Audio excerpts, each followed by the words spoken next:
Hello. So last lecture में मैंने quantum mechanics का इंट्रोडक्शन किया था और हिस्ट्री के बारे में थोड़ा बताया था कि क्वांटम मैकेनिक्स क्यों इम्पोर्टेंट है और थ्योरी कैसे डेवलप हुई और किन किन लोगों ने उसमें कंट्रीब्यूट किया। तो आज से हमारा सिलेबस स्टार्ट हो रहा है। देखिए ऑन द स्क्रीन आप देख सकते हैं कि सिलेबस में फर्स्ट लाइन जो लिखी है वो टाइम डिपेंडेंट श्रोडिंगर इक्वेशन। सबसे पहली चीज़ जो लिखी है वो श्रोडिंगर इक्वेशन के बारे में बताया है। तो वो क्या होती है, कैसे आती है, वो आज हम डिस्कस करेंगे। और उसके बाद एक छोटी सी हम मोमेंटम और एनर्जी ऑपरेटर्स भी, उसकी एक जो डेरिवेशन है उसमें हम कैसे मोमेंटम और एनर्जी ऑपरेटर्स को इंट्रोड्यूस करते हैं, और क्वांटम मैकेनिक्स और क्लासिकल में क्या डिफरेंस है और श्रोडिंगर इक्वेशन की सिग्निफिकेंस क्या है, ये आज सब डिस्कस होगा। ठीक है, so let's get this started. So classical mechanics में आप कुछ भी करते हैं तो सबसे पहले जो चीज़ आपके सामने आती है क्लासिकल मैकेनिक्स में वो होता है F equal to M A. This is the main equation in classical mechanics. अभी तक आपने जो भी कुछ करा है आप क्या करते हैं उसमें m d2x by D T square equal to force. Force अगर आपको कुछ गिवन है, अगर फोर्स नहीं भी गिवन है तो अगर आपको कोई पोटेंशियल गिवन है तो उस पोटेंशियल से आप फोर्स निकाल सकते हैं इस फॉर्मूले से। If you know this force is conservative force. Conservative force क्या होता है मैकेनिक्स में आपने पढ़ा है, यहाँ पे डिटेल में नहीं जाऊँगा, but these our path dependent forces. तो कंजर्वेटिव फोर्स है और रियल वर्ल्ड में सारे फोर्स कंजर्वेटिव ही होते हैं ज़्यादातर। मतलब जो हम जिसकी इक्वेशन ऑफ मोशन निकाल सकते हैं वो कंजर्वेटिव फोर्सेस होते हैं। और अगर आपको पोटेंशियल दी हुई है तो फोर्स आप ऐसे निकाल सकते हैं। आपने फोर्स निकाल दिया तो आपको ये इक्वेशन मिल गई m d2x by D T square equal to F. तो ये कुछ नहीं कर रहा है मैंने, ये इसी इक्वेशन को लिखा है। एक्सेलरेशन की वैल्यू लिखी है ऐसे m d2x by D T square, right. अब इसको हम सॉल्व करें। एम क्या होता है क्लासिकल मैकेनिक्स का कि आपको वेलोसिटी निकालनी है, एनर्जी निकालनी है, मोमेंटम निकालना है ना, ये सब चीज़ें होती हैं। एक्सेलरेशन निकालनी है, तो ये सारी चीज़ें आपको निकालनी है। तो ये इन सबको कहते हैं dynamic variables. Dynamic means something that is changing with time. तो ये सब डायनामिक वेरिएबल्स हैं आपके। वेलोसिटी ये सब टाइम डिपेंडेंस है। तो आपको x निकालना है, उससे आप ये सारे डायनामिक वेरिएबल्स निकाल सकते हैं। ये बेसिकली एम होता है टाइम क्लासिकल मैकेनिक्स में। तो x कैसे निकलता है, इस इक्वेशन का सोल्यूशन जो होगा डिफरेंशियल इक्वेशन का, इसका सोल्यूशन आपको it will give you x, right. अब और इसको सॉल्व करने के लिए कुछ डिफरेंशियल इक्वेशन है सेकेंड ऑर्डर है, तो बाउंड्री इनिशियल कंडीशंस वो आपको देंगे कि t इजिकल टू जीरो में x what is the value of x, right, और t इजिकल टू जीरो पे what is the value of v। तो ऐसे कुछ बाउंड्री कंडीशंस आपको देंगे, उसको डिफरेंशियल इक्वेशन आपने पढ़ा हुआ है, उसको सॉल्व करके आपको x मिलेगा। ठीक है, तो ये हम क्लासिकल मैकेनिक्स में करते थे। सब कुछ everything revolve around this equation. And सबसे मेन इक्वेशन ये न्यूटन ने दी थी, और फर्स्ट इक्वेशन और जो फर्स्ट लॉ थर्ड लॉ भी इसके स्पेशल केसेस हैं। हमको ये पता है कि सबसे मेन चीज़ ये होती है। वैसे ही क्वांटम मैकेनिक्स में क्या होता है, क्वांटम मैकेनिक्स में आपको श्रोडिंगर इक्वेशन दी जाती है। श्रोडिंगर इक्वेशन क्या होती है, वो F equal to M A, जो ये इक्वेशन है इसका ही क्वांटम एनालॉग, इसे हम quantum counter part of this equation, quantum analog और काउंटर पार्ट। मतलब जैसे F equal to M A classical में मेन इक्वेशन है, वैसे ही श्रोडिंगर इक्वेशन क्वांटम मैकेनिक्स में उसी इक्वेशन का एक तरह से काम कर दिया है। अब उसमें हम क्या करते थे, उसमें हमारा एम था x निकालना, इसमें हमारा एम है साई निकालना। Sai is wave function. ठीक है, अब ये वेव फंक्शन क्या होता है ये हम बाद में डिस्कस करेंगे। अभी ये सिर्फ आप साई जानो कि एक चीज़ होती है कि एक डिफरेंशियल इक्वेशन को आपको सॉल्व करके x मिलता है, वैसे ही यहाँ पे डिफरेंशियल इक्वेशन को सॉल्व करके आपको मिलेगा साई। तो ये फॉर्म है Schrodinger equation, time dependent Schrodinger equation की। अब इसको सॉल्व करके आपको साई मिलेगा और उससे हम डायनामिक वेरिएबल्स निकाल सकते हैं। जैसे इस केस में x से हम बाकी वेरिएबल्स निकाल सकते हैं। ठीक है, अब इसमें हर एक चीज़ का आप इसको इक्वेशन को नोट कर लीजिए। इसके में एक एक चीज़, जैसे h बार क्या है, m क्या है। m तो हमें पता है मास है। h बार होता है आपका प्लैंक्स कांस्टेंट का h/2 पाई। तो ये कुछ नहीं है, एक नया वेरिएबल इंट्रोड्यूस करा है। कोई ये कन्वेंशन है, कोई ऐसा डरने की बात नहीं है इस बार से। और v क्या है?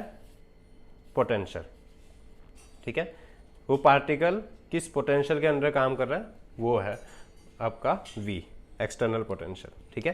तो ये इक्वेशन है। अब इसके मैं थोड़ा सिंबल मैंने सारे समझा ही दिए हैं कि h कट होता है h/2π, ये पार्शियल डेरिवेटिव है, यहाँ पे ये फुल डेरिवेटिव था d/dx, ये फुल है, लेकिन यहाँ पे पार्शियल डेरिवेटिव यूज होगा d/del/x, ठीक है। आई होप ये पता है आपको, डेल ऑपरेटर आपने मैथमेटिकल फिजिक्स में करा हुआ है, ठीक है। तो इसे कहते हैं हम श्रोडिंगर इक्वेशन, ये होती है Schrodinger equation. Sai wave function होता है, मैंने बताया, और इसको हमें साई मिलता है श्रोडिंगर इक्वेशन सॉल्व करके। तो ये मैंने बता दिया है कि क्लासिकल में जो F = ma है वही काम ये वाली इक्वेशन यहाँ पर करती है। तो अब साई से हम बाकी डायनामिक एक वेव फंक्शन से हम अदर डायनामिक वेरिएबल्स कैसे निकालते हैं ये मैं आपको आगे बताऊंगा। आज हम श्रोडिंगर इक्वेशन पे ही फोकस करेंगे कि वो इक्वेशन आती कैसे है, हम उसका एक आइडिया लेंगे। इसे जैसे F = ma है, ये एक्सपेरिमेंटली प्रूवन है, ठीक है, इसका कोई प्रूफ नहीं है, ये it is not, it was a thought experiment जो न्यूटन ने ये इक्वेशन दी, और कोई इसका एज सच प्रूफ नहीं है, एक्सपेरिमेंटली ही ये वेरीफाई हुई है इक्वेशन। तो लेकिन तब भी हम लोग कह देते हैं कि कैसे force is directly proportional to rate of change of momentum, तो डेल्टा p/डेल्टा t लिखते थे उसको, डेल्टा t mv - mu/t, है ना। तो ये छोटी सी, it is just a way to get this equation, m × v - u/t, तो ma। तो वैसे ही जो हम यहाँ पे मैं करूँगा उसको डेरिवेशन भी नहीं कह सकते हैं, it is just a way to arrive at that equation, थोड़ा ताकि आपको आइडिया मिले कि हम क्या बात कर रहे हैं। तो जैसे मैंने बताया ये श्रोडिंगर इक्वेशन है, Schrodinger used idea of de Broglie, right.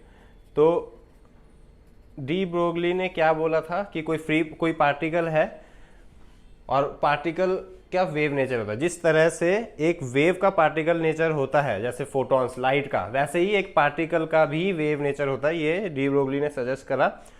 और उस आइडिया पर बेस्ड इन्होंने, श्रोडिंगर ने ये थ्योरी बनाई, जैसे मैंने आपको लास्ट लेक्चर में बताया। अगर लास्ट लेक्चर नहीं देखा है तो प्लीज़ देखिए।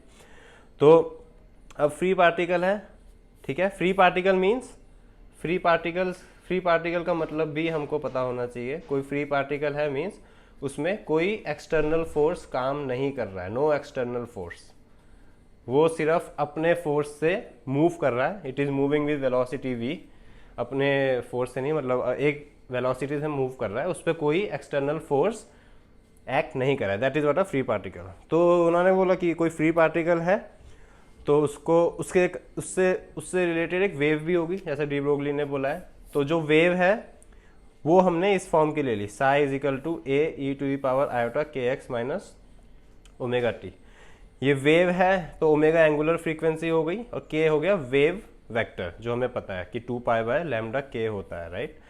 तो ये प्लेन वेव, हार्मोनिक वेव का इक्वेशन ये होती है। हमने कहा कि जब वेव लेनी है तो किस टाइप की वेव, प्लेन वेव लें, ये आपने क्लास 11th में ही पढ़ा है कि एक this is your wave equation और हार्मोनिक वेव इक्वेशन, जो भी आप बोले। ये t है टाइम डिपेंडेंस और x आपका स्पेशियल डिपेंडेंस, क्योंकि वेव है और ऑसिलेशन में यही फर्क है। ऑसिलेशन सिर्फ एक्सपैंड नहीं करती है ना, ऑसिलेशन इज लाइक दिस, यहाँ से यहाँ तक। तो ये सिर्फ टाइम पे, किस टाइम, ये इसकी स्पेस पोजीशन इतनी रहेगी, एम्पलीट्यूड, है ना। तो किस टाइम पे वो किस पोजीशन पे है, that depends upon time, so time dependence आ गया। लेकिन जो वेव है that is expansion of, like propagation of oscillation, है ना। अब यही इसकी जगह मैंने बहुत सारे, अगर मैं पेंडुलम लगा दूं तो एक का मोशन दूसरे पे आगे चले, जैसे पानी की वेव होती है, वो पूरे स्पेस में, पूरा समुद्र है जैसे, उसमें एक वेव दिख रही है तो पूरे स्पेस मतलब x, तो वो वेव पूरे x में एक्सपेंड कर रही है, कन्फाइंड नहीं है। तो इसलिए x डिपेंडेंट ये आता है, ये 11th में आपने करा हुआ है, मैं थोड़ा आपको बता दूं। लेकिन तो ये वेव का फॉर्म है, हमने एक हार्मोनिक वेव ली है, हार्मोनिक वेव ये वाली इस टाइप की वेव, है ना। तो ये आपको पता है।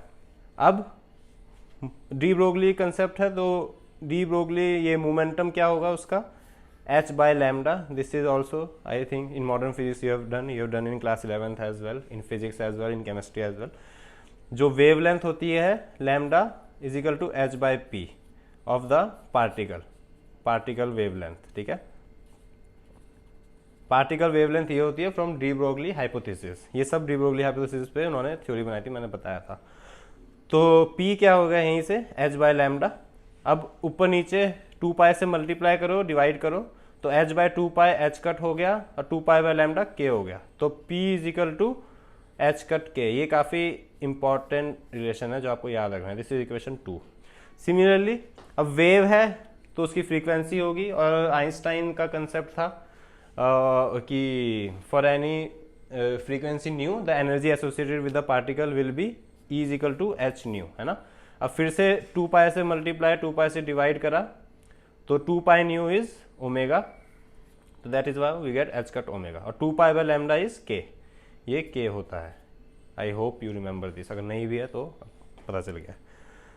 तो using this, using 2 and 3, use 2 and 3 in equation 1, तो ये के एक्स माइनस ओमेगा टी, इसको हमने ऊपर नीचे एच कट से मल्टीप्लाई डिवाइड करा है, तो एच कट से मल्टीप्लाई करा तो एच कट के की जगह पी लिख दिया, ठीक है, और एच कट ओमेगा की जगह ई लिख दिया और डिवाइड कर दिया एच कट से, तो ये इक्वेशन ऐसे आ गई, ठीक है। तो साई हमारा इस फॉर्म में in terms of P and E, ठीक है। तो अब इसका partial derivative with respect to x करो, del psi by del x will be equal to, with partial derivative I hope पता है क्योंकि ये बीएससी के बच्चों आपको पता ही होगा। तो पार्शियल डेरिवेटिव मीन्स दूसरा वेरिएबल को कंसीडर नहीं करेंगे, इसको कांस्टेंट लेंगे, इसके रिस्पेक्ट में हम डेरिवेट करेंगे। तो iota P by H cut coefficient है, बाकी एज इट इज, राइट। और इस चीज़ को, अब ये चीज़ क्या है, this is nothing but Sai, है ना, यू कैन सी। तो इस चीज़ को हमने एज साई लिख दिया, तो del psi by del X is equal to iota P by H cut into psi. Another way to write this is we can write this together, del by del X into psi or operate on psi and is equal to p psi. अब now compare the coefficient of psi, यहाँ पे psi है, यहाँ पे psi है, तो comparing coefficient of psi from equation 5 we can say that p is what, p is equal to this thing, right। तो ये करें comparing coefficients of psi, ठीक है, comparing to LHS and RHS। तो हमारा मोमेंटम आया, this is what momentum is, iota h का del psi by del x, del by del x. अब ये तरीका होता है, ठीक है, ये नई चीज है, ये नया कंसेप्ट है कि क्वांटम मैकेनिक्स में momentum is iota H cut del by del X, ये अपने आप ही न्यू चीज। अब वेव फंक्शन क्या होता है इसके बारे में थोड़ा और बताऊंगा नेक्स्ट क्लास में, बट अभी ये करो, जैसे उसमें एक्स था, अपने एक्स निकाल दिया तो आप वी निकाल सकते हो D X by D T से क्लासिकली, ठीक है। लेकिन यहाँ पे क्या है, आई होप देख पा रहे हो, यहाँ पे क्या है, आपने साइन निकाल दिया तो आप पी निकाल सकते हो using this minus iota H cut del psi by del x. अगर ये करोगे तो आपको क्वांटम पार्टिकल का मोमेंटम मिल जाएगा। So this is the relation और analogy that you can compare with. I hope ये समझ में आ रहा है, काफ़ी सिंपल तरीके से मैं बता रहा हूँ, बट ये चीज़ें नहीं समझ पाते हैं कई लोग। तो साई निकाला, श्रोडिंगर इक्वेशन का सॉल्यूशन से साई मिलेगा, तो उसको हम क्यों निकालते हैं, ताकि आप मोमेंटम निकाल सको ऐसे, ठीक है।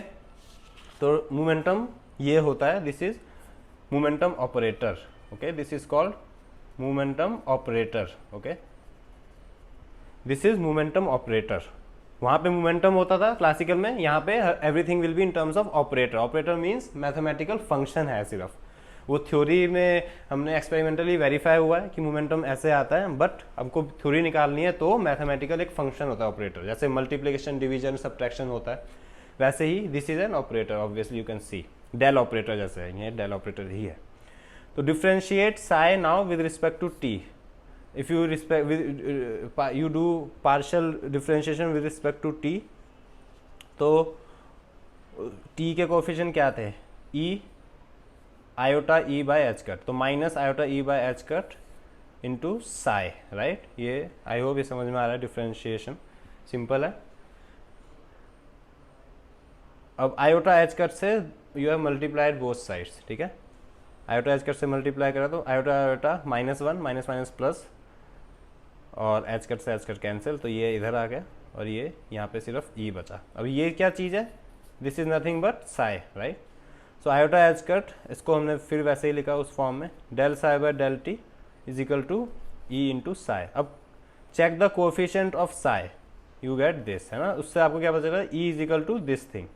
तो बाय चेकिंग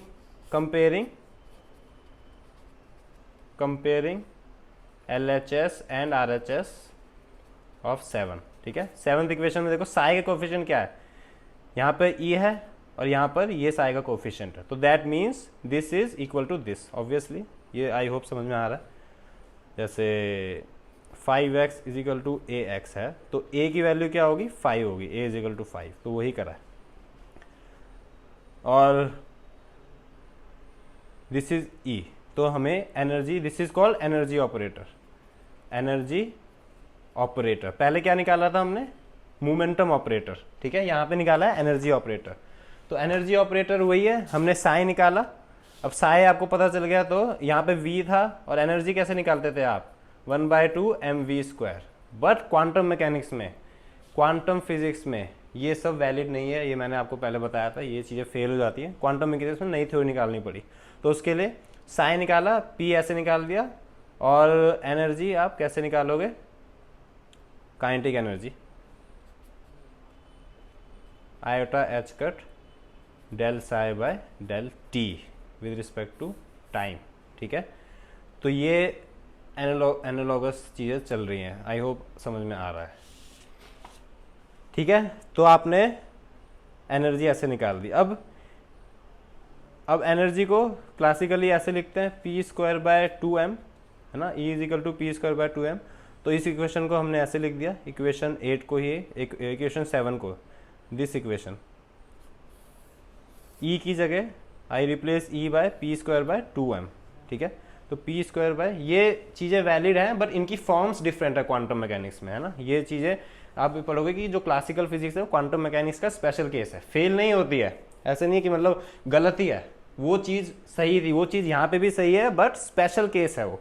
तो E is equal to p²/2m, ठीक है, इंटू साई। अब p को हमने पहले ही यूज़ करा है, यूजिंग 6, p की वैल्यू यहाँ से पुट करो आयोटा एच का डेल बाय डेल एक्स से, तो p² क्या हो जाएगा, p² आपका माइनस आयोटा एच का डेल बाय डेल एक्स का whole square, minus minus plus iota square minus and h cut square, और derivative operator is return like this, square means double derivative, del 2² by del x²। तो del 2 यहाँ पे साई है, del 2 psi by del x² आ जाएगा, अगर यहाँ पे साई आ जाएगा तो, ठीक है। तो del 2 psi by del x², तो और m यहाँ से p²/2m से आया। तो ये हमारी देखो श्रोडिंगर इक्वेशन की फॉर्म आने लग गई है, जैसे हमने स्टार्टिंग में आपको दिखाई थी, सबसे पहले जो मैंने आपको इक्वेशन दिखाई थी ये वाली, उसकी फॉर्म आ रही है। क्या मिसिंग है यहाँ पे, v मिसिंग है, v मिसिंग है सिर्फ, बाकी इक्वेशन सेम है, राइट। अब v क्या है, v मिसिंग क्यों है, क्योंकि हमने फ्री पार्टिकल कंसीडर करा है। फ्री पार्टिकल मैंने आपको पहले ही बताया था, free particle means no external force is acting on the particle. अगर एक्सटर्नल फोर्स एक्टिंग होगा तो E is equal to T plus V, T is kinetic energy, p²/2m plus v, इसको हम इधर सब्सटीट्यूट करेंगे, तो equation 9 becomes, instead of E here यहाँ पे हम t प्लस वी रखेंगे, तो एक एक्स्ट्रा टर्म आ जाएगा, नथिंग एल्स। तो equation 9 becomes, this is one extra term here. तो this is your complete time dependent Schrodinger equation. So ये डेरिवेशन से ज़्यादा ये इंपॉर्टेंट है कि इसमें हमने एनालॉगस चीज़ें पढ़ी कि मोमेंटम इसमें कैसे निकालते हैं, मोमेंटम ऑपरेटर का कंसेप्ट आपको इंट्रोड्यूस हुआ, है ना, एनर्जी ऑपरेटर का कंसेप्ट इंट्रोड्यूस हुआ, और क्वांटम मैकेनिक्स में अब साई क्या है वो बात की बात है, वो मैं आपको बताऊंगा। लेकिन अगर आपको साई पता है तो आप एनर्जी निकाल सकते हो, मोमेंटम निकाल सकते हो वेरी इजीली। जैसे वहाँ पे एक्स पता था तो आप वेलोसिटी निकाल सकते थे, वेलोसिटी से मोमेंटम निकाल सकते थे, और काइनेटिक एनर्जी निकाल सकते थे ½ mv² करके, है ना। तो ये दिस इज, आई होप ये लेक्चर समझ में आया, काफ़ी इंपॉर्टेंट है, प्लीज़ ध्यान से समझिए इसको, दोबारा अपने हाथ से लिखिए, और अगर समझ में आया है, अच्छा लगा है तो लाइक करिए, सब्सक्राइब करिए, और जो भी डाउट है कमेंट जरूर करिए, मेरे को बताइए कि क्या चीज़ आपको समझ में नहीं आई। So I will see you in the next lecture, thank you very much.